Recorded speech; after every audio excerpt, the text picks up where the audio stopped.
Hi guys, it's Elisa at Moat Cottage. Today I'm going to show you how I dehydrate parsley.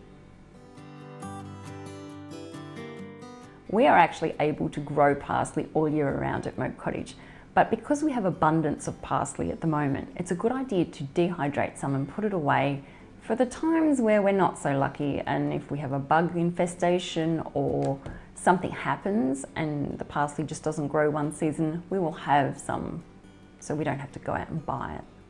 And it's really easy, so let me show you how it's done.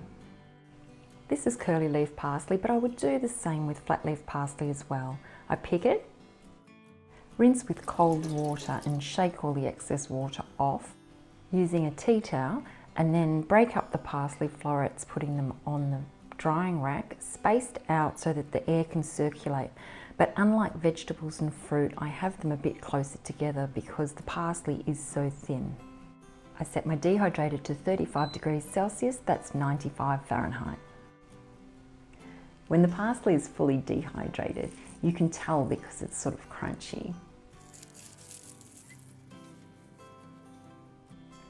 It's now ready to store in an airtight container. I use glass, and you can chop up the parsley with scissors or a moule before you store it so it's ready to use in the small pieces, or you can just store it in the pieces that it's dehydrated in and chop it up later.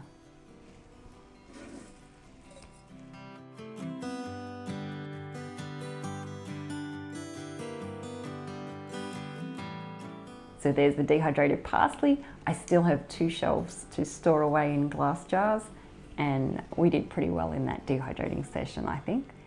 If you have any questions or comments, please leave them below. I always love to hear from you. Thanks for watching. I'll see you next time.